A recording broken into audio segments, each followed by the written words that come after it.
こんにちは、ハイジーです。というわけで今日はコメント欄の方にリクエストをいただきまして、何でも平塚にめちゃくちゃ美味しい唐揚げ屋さん、行列ができる唐揚げ専門店があるとのことで車を走らせております。一応車ということでハンドルから手が離せないので、今日は顎投げできないので編集で光らせておきます。さあ到着しました。こちらですね、鳥三郎さん。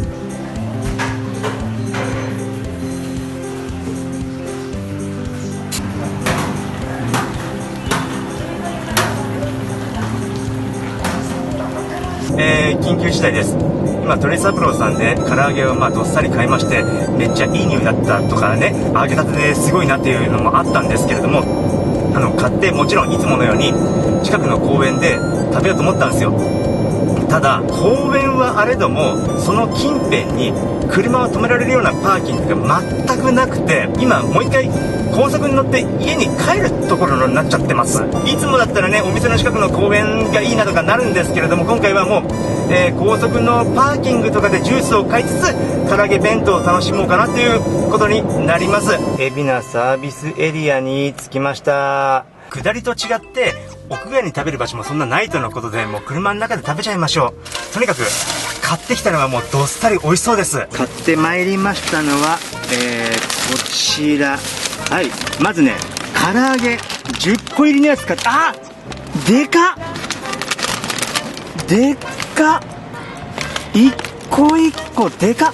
で、窓ついてる袋でございまして、これが横浜醤油うまみ唐揚げの10個入りなんですけれども、でかっ。これは家へのお持ち帰り用として買いまして、エビフライが大きそうっていうのもすごく特徴的だったので、エビフライが入った大エビフライ弁当780円というものも買ってまいりました。パッケージがでかいね。たっぷり入りそうなお弁当箱のサイズ感。ちょっと蓋がこう口になるような感じの蓋だ。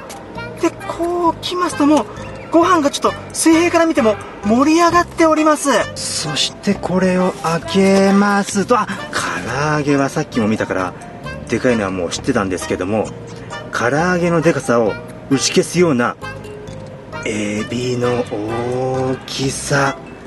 でかエビだ。で、これはおそらくエビにつけるタルタルソースですよね。おいしょ。ゴロゴロ、タルタルゴロゴロ、タルゴロ。これ内訳だけで言ったら、白ご飯にたくあんがちょっとあって、唐揚げ2個とエビフライでしょ。そんなもんでしょって思うかもしれませんが、迫力はすごいよ。いただきまーす。もう柔らかそう、ジューシーそうな、柔らかそうな、そんな唐揚げ。美味しそう。うまい、間違いない。最高に美味しい。この肉質のプリプリジューシー感ってのはないですね。桃唐揚げですね。で、衣のちょうどいい醤油の味付け加減で、ご飯もご飯でめっちゃ美味しい。本当に美味しいです。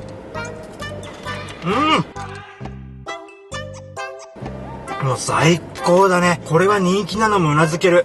特に行きやすい場所ってことでもないのに、次から次へと車入ってきてましたもんね。ではこの大迫力のエビフライ行ってみましょうかね。でかいね。いや、大きいよね。隠れてハイジの顎だけ出すっていうこともできるくらい大きいもんね。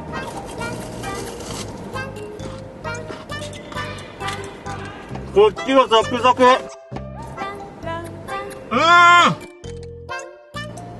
激うま。エビの断面見てもらったら分かりますけども、ちゃんとぎっしりエビも入っておりまして、衣サックサクでした。これだけじゃ味がちょっと薄かったので、後からこれをつまんで追いかけてみたんですよ。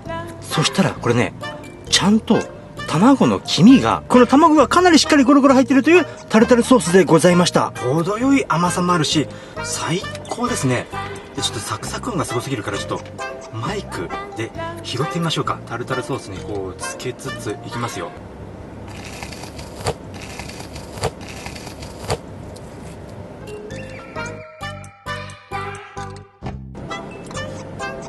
美味しすぎる。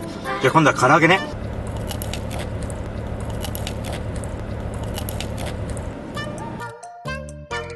いやー最高だね。ほんと大好き。